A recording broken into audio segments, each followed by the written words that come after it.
it's Miss Dani from the Pleasant Hills Public Library, and I'm so excited to be here with you today for another virtual fairy tale STEAM. So as a reminder, STEAM stands for Science, Technology, Engineering, Arts, and Math. And today we'll be talking about all of those subjects as they relate to dragons.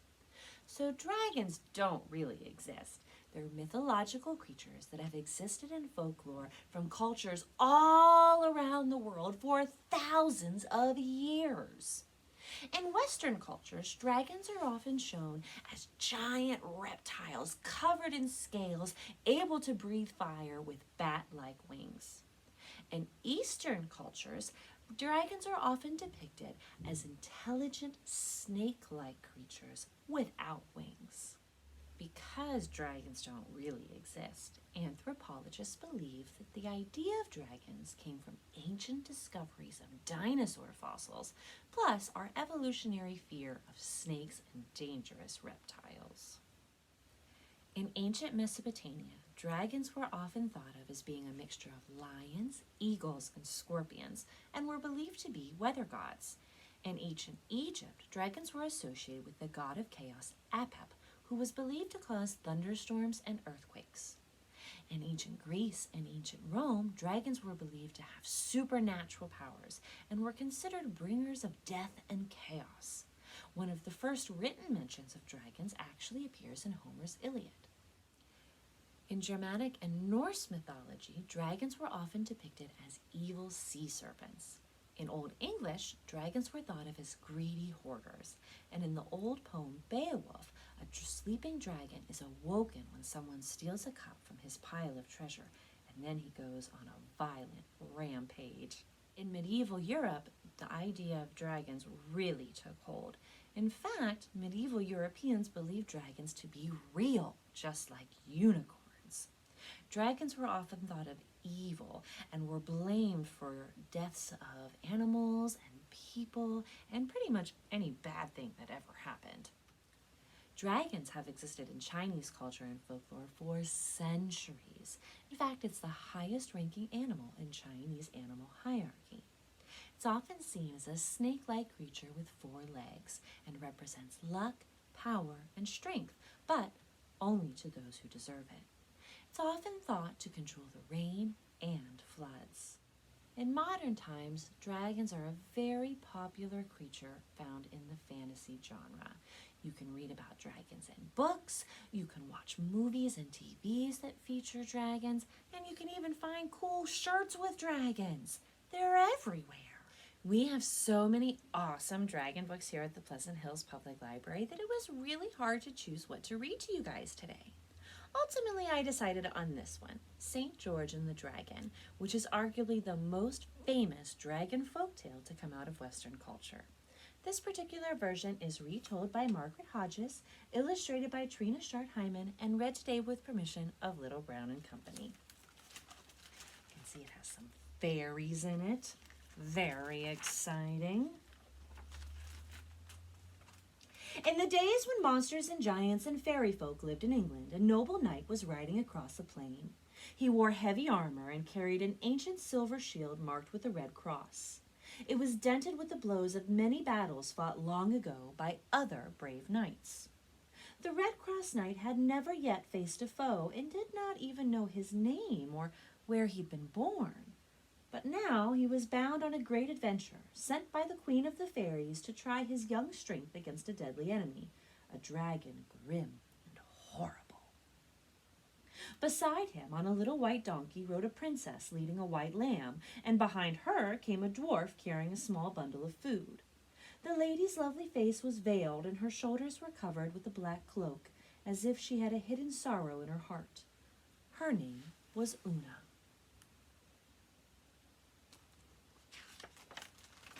The dreadful dragon was the cause of her sorrow. He was laying waste to her land so that many frightened people had left their homes and run away.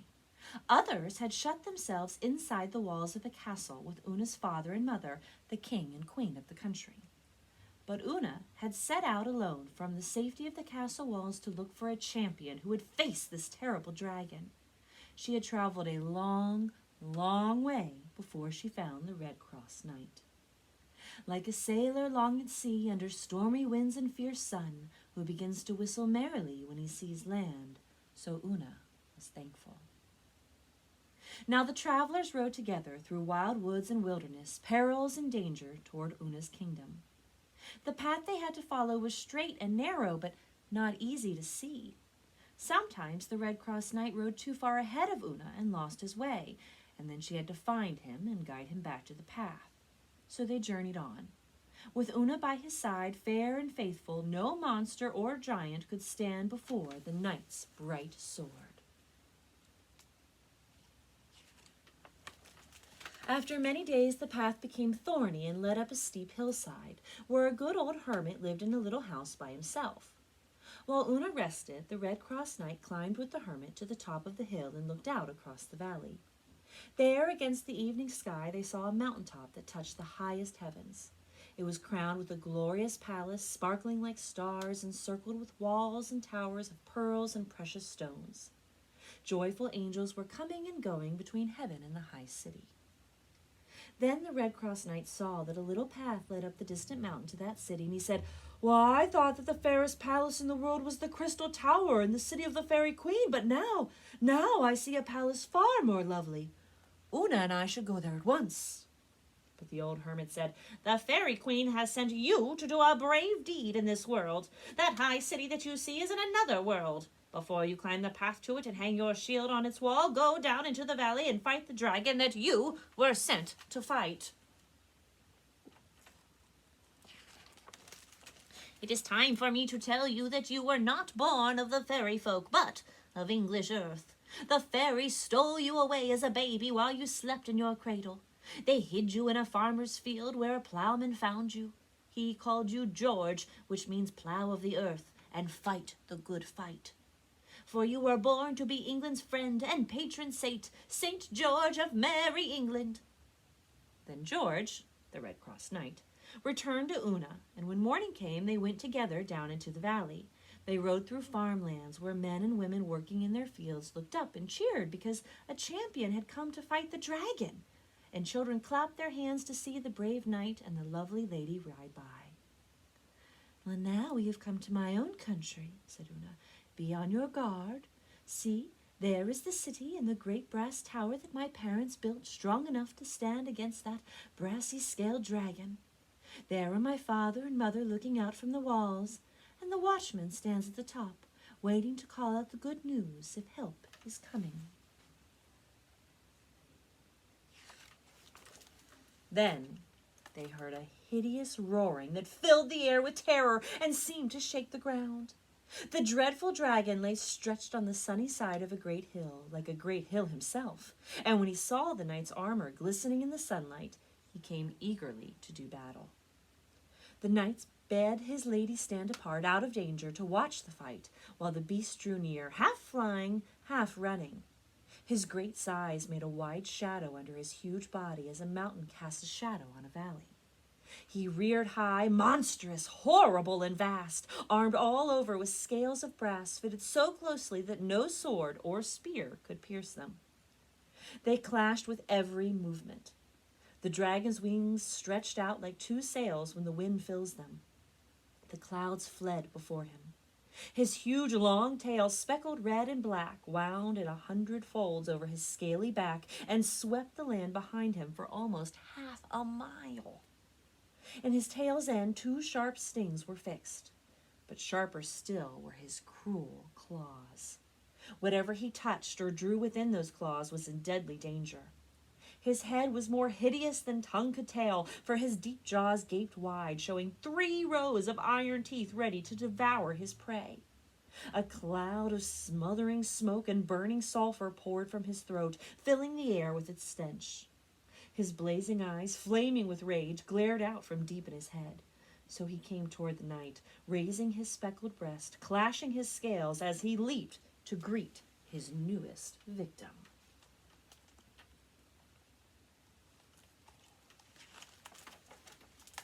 The knight on horseback fiercely rode at the dragon with all his might and crouched his spear, but as they passed, the pointed steel glanced off the dragon's hard hide. The wrathful beast, surprised at the strength of the blow, turned quickly and, passing the knight again, brushed him with his long tail so that the horse and man fell to the ground. Once more the Red Cross Knight mounted and attacked the dragon, but once more in vain.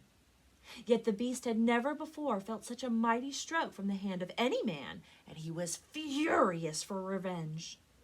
With his waving wings spread wide, he lifted himself high from the ground, then, stooping low, snatched up both horse and man to carry them away. High above the plain, he bore them as far as a bow can shoot an arrow. But even then, the knight still struggled until the monster was forced to lower his paws so that both horse and rider fought free. With the strength of 3 men against the knight, again the knight struck. The spear glanced off the scaly neck, but it pierced the dragon's left wing, spread broad above him, and the beast roared like a raging sea in a winter storm.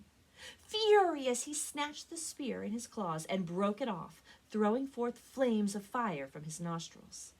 Then he hurled his hideous tail about and wrapped it around the legs of the horse until, striving to loosen the knot, the horse threw its rider to the ground. Oh, poor George, this is quite a fight. Quickly the knight rose. He drew his sharp sword and struck the dragon's head so fiercely that it seemed nothing could withstand the blow. The dragon's crest was too hard to take a cut, but he wanted no such blows. He tried to fly away and could not because of his wounded wing. Loudly he bellowed, the like was never heard before, and from his body, like a wide, devouring oven, sent a flame of fire that scorched the knight's face and heated his armor, red hot. Faint, weary, sore, burning with heat and wounds, the knight fell to the ground, ready to die, and the dragon clapped his iron wings in victory, while the lady, watching from afar, fell to her knees.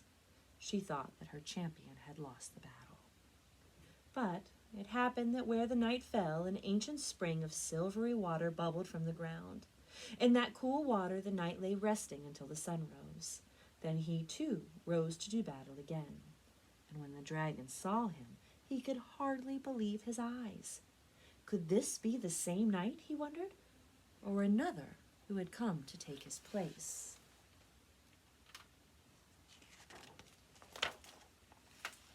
The knight brandished his bright blade, and it seemed sharper than ever, his hands even stronger.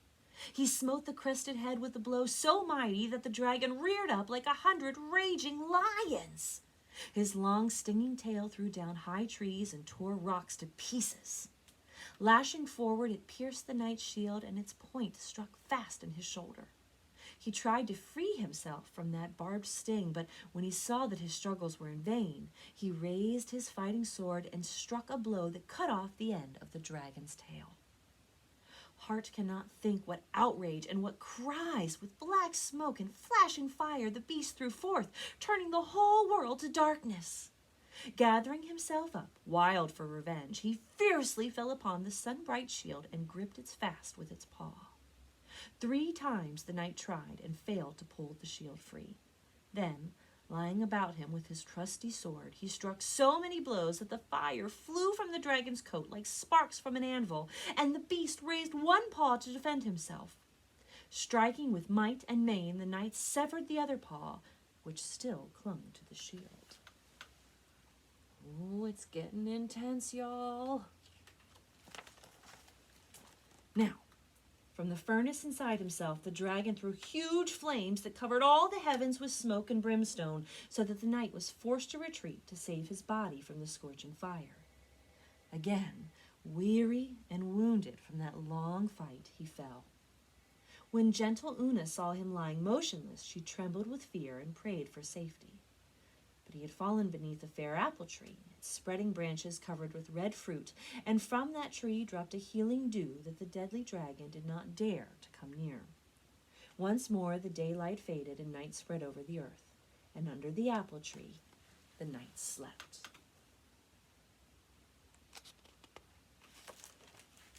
Then dawn chased away the dark. A lark mounted up to heaven, and up rose the brave knight, with all his hurts and wounds healed, ready to fight again. When the dragon saw him, he began to be afraid. Still, he rushed upon the knight, mouth gaping wide to swallow him whole. And the knight's bright weapon, taking advantage of that open jaw, ran it through with such strength that the dragon fell dead, breathing his last smoke and cloud. Like a mountain he fell and lay still.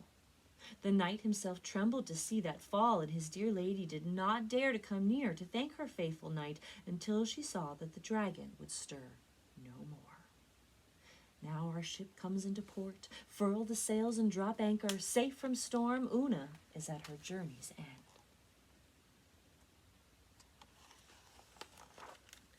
The watchman on the castle wall called out to the king and queen that the dragon was dead, and the old king saw that it was true. So he ordered the castle's great brass gates to be opened so that the tidings of peace and joy might spread through all the land. Trumpets sounded the news that the great beast had fallen. Then the king and the queen came out of the city with all their nobles to meet the Red Cross Knight. Tall young men led the way, carrying laurel branches to lay at the hero's feet. Pretty girls wore wreaths of flowers and made music on tambourines. The children came dancing, laughing, and singing with a crown of flowers for Una. They gazed in wonder at the victorious knight. Time to celebrate. But when the people saw where the dead dragon lay, they dared not come near to touch him. Some ran away, some pretended not to be afraid, but one said the dragon might still be alive. One said he saw fire in the eyes. Another said the eyes were moving. When a foolish child ran forward to touch the dragon's claws, his mother scolded him. "Well, how can I tell?" she said. "Those claws might scratch my son or tear his tender hand." At last, some of the bolder men began to measure the dragon to prove how many acres his body covered. The old king embraced and kissed his daughter. He gave gifts of gold and ivory and 1,000 thanks to the dragon slayer. But the knight told the king never to forget the poor people and gave the rich gifts to them. Then back to the palace all the people went, still singing, to feast and to hear the story of the knight's adventures with Una. When the king ended the tale ended, the king said, "Never did a living man sail through such a sea of deadly dangers. Since you are now safely come to shore, stay here and live happily ever after. You have earned your rest." But the brave knight answered, "No, my lord, I have sworn to give knight service to the fairy queen for 6 years. Until then, I cannot rest." The king said, "I have promised the dragon slayer should have Una for his wife and be king after me. If you love each other, my daughter is yours now. My kingdom shall be yours, and when you have done your service for the fairy queen, then return to us." Then he called Una, who came no longer wearing her black cloak and her veil, but dressed in a lily-white gown that shimmered like silver. Never had the knight seen her so beautiful. Whenever he looked at the brightness of her sunshiny face, his heart melted with pleasure. So Una and the Red Cross Knight were married and lived together joyfully. But the knight did not forget his promise to serve the fairy queen, and when she called him into service, off he rode on brave adventures, until at last he earned his name, St. George of Merry England. That is how it is when jolly sailors come into a quiet harbor. They unload their cargo, mend ship, and take on fresh supplies. Then away they sail on another long voyage, while we are left on shore, waving goodbye and wishing them Godspeed. So in that story, the dragon was pretty ferocious and evil. But not all dragons are bad. Some are kind. So I wanted to share a silly dragon story with a kind dragon. This is Not Your Typical Dragon, written by Dan Barrell and illustrated by Tim Bowers, and read today with permission of Penguin Random House. Crispin Blaze was born into a proud family of fire-breathing dragons.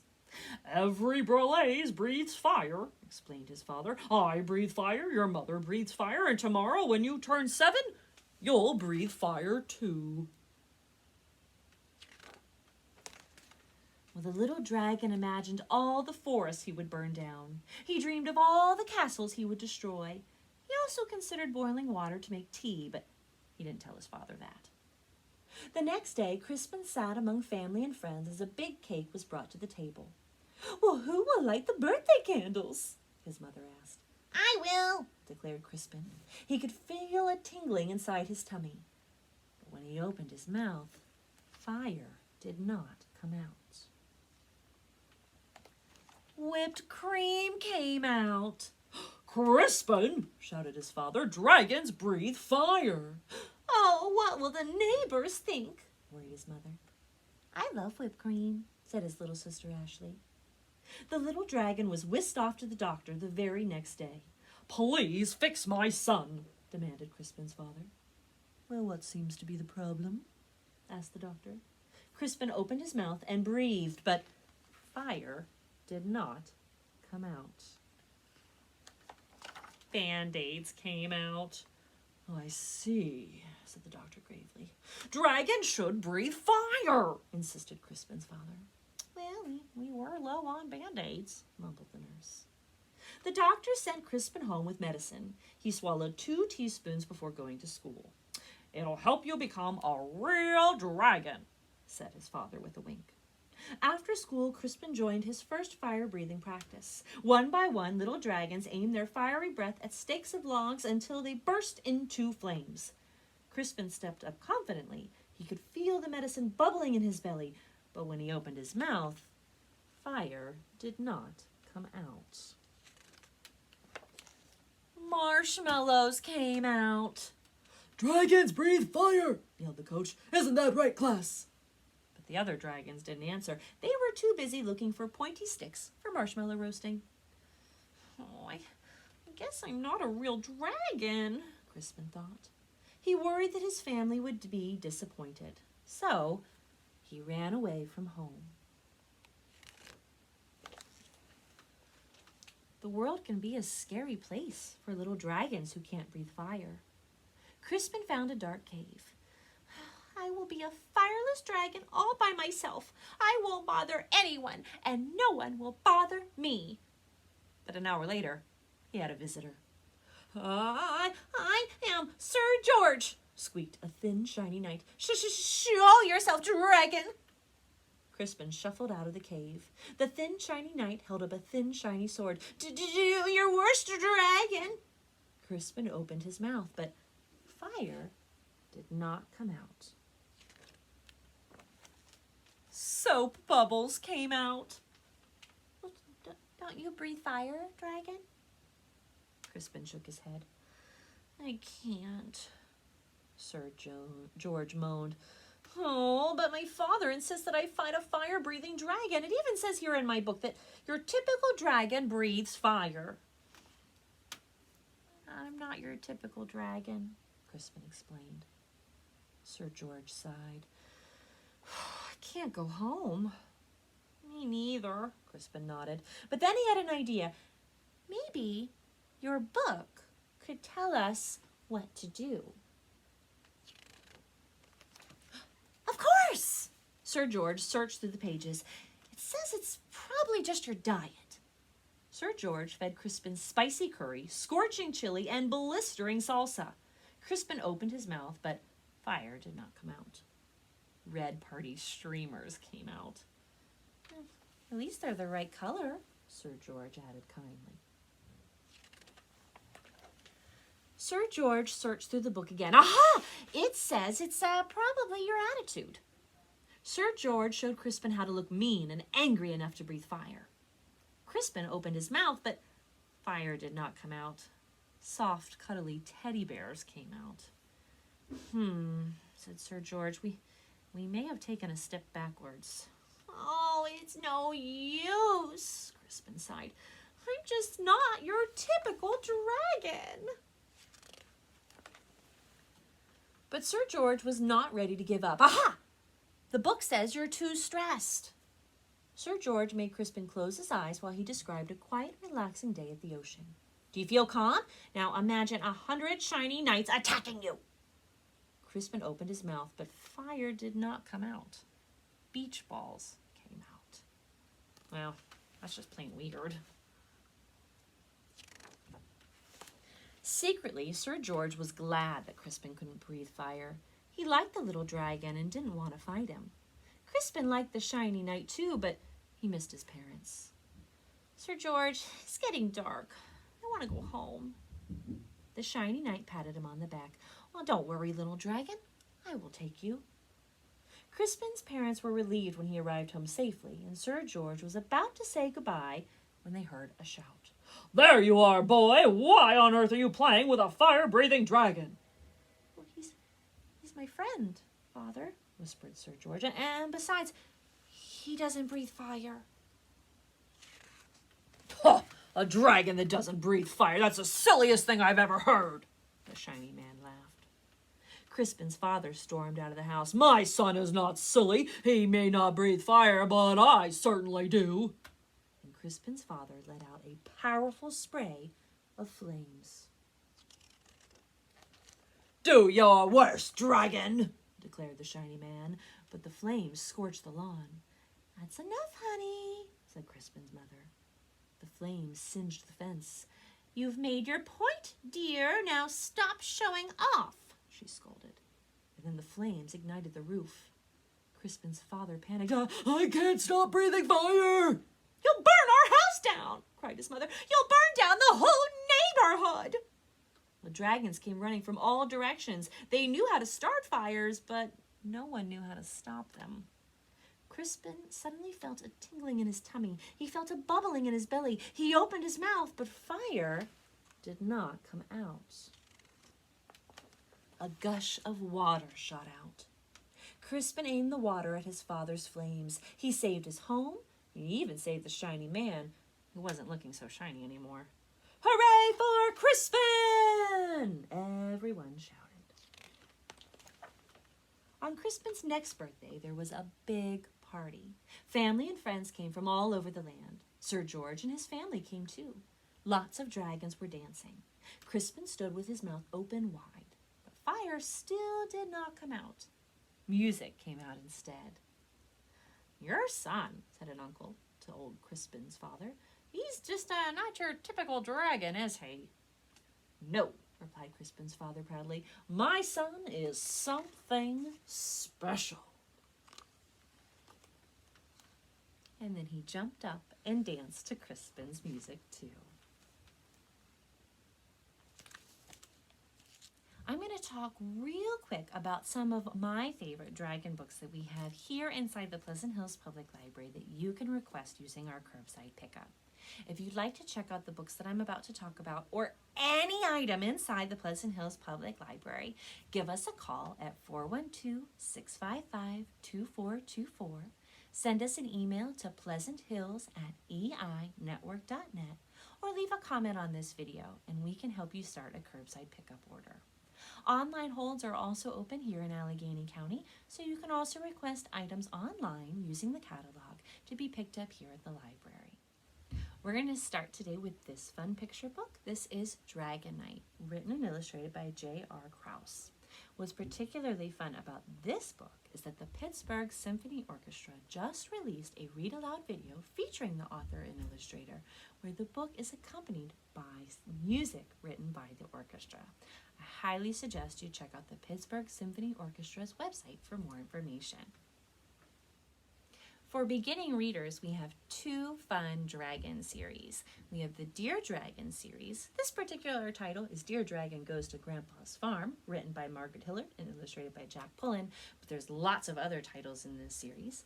Or we have Dragon Tales, featuring this lovable blue dragon, written and illustrated by Dave Palkey. There's several books in this series as well. If you're a fan of I Spies, you'll want to check out this cool book. This is Dragon Quest, illustrated by Nick Harris, and each page has you searching for dragons and other mysterious objects. Want to learn more about dragons? Then you'll want to check out this book. This is The Truth About Dragons by Thomas Kingsley Troop and illustrated by Jeff Ebler. Growing up, Puff the Magic Dragon was one of my favorite songs, and you can now listen to it being read aloud with this awesome book and CD kit. We have the song in an illustrated format and a CD that reads it and then adds the song as well. Do you remember when we talked about Jack and the Beanstalk? Well, this features Jack on a different kind of adventure. This is Jack and the Fire Dragon, written and illustrated by Gail E. Haley, and it takes an English story and gives it an Appalachian twist. Dragons are an important part of Chinese culture and folklore. This legend, The Sons of the Dragon King, written and illustrated by Ed Young, is about when the Dragon King sends his 9 sons out into the world. Are you looking for more dragon folklore? Then you'll want to check out this cool book, The Curse of the Dragon's Gold, written by Janeth Hope Simpson and illustrated by Alberto Longani. It features several different folktales featuring dragons. This book is part of a series, Monsters and Mythical Creatures. This one is Dragons by Carla Mooney. It talks about the history, significance, and impact of dragons in today's world. Fans of the Magic Treehouse will want to check out these 2 titles from the series that feature dragons, Night of the Ninth Dragon and Dragon of the Red Dawn. If you're looking for a new series and you want to read more about dragons, I recommend this one. This is the Wings of Fire series. The title I'm holding is the first book in the series, but there are many, many books in the series. In fact, it was just adapted into graphic novel format as well. This is The Dragonette Prophecy, written by Toole T. Sutherland. Maybe you've heard of the How to Train Your Dragon franchise. Well, this takes that and turns it on its head. This is A Dragon's Guide to the Care and Feeding of Humans, written by Lawrence Yep and illustrated by Joanne Ryder. This is a really fun, magical fantasy chapter book called Dragons in a Bag, written by Zetta Elliott. In this story, Jackson is given a bag of dragons by his grandmother, who's a witch. He has to help these dragons get out of Brooklyn and into a magical world where they can survive. And now it's time for STEAM! So this week we are going to be designing and using our engineering skills to construct our very own dragons. We do have take-home kits with all the supplies you might need available in our parking lot starting on Mondays. You can reserve the kits if you don't want to chance not having one. And if you'd like to do that, you can give us a call or an email or leave a comment on this video. The kits include 4 pipe cleaners that are all the same color, a sheet of foam, 2 eyes, and a piece of popsicle stick. I'm going to show you how you can make your very own pocket dragon. To start, you're going to want your pipe cleaners and your popsicle stick. We're going to work with 1 pipe cleaner at a time.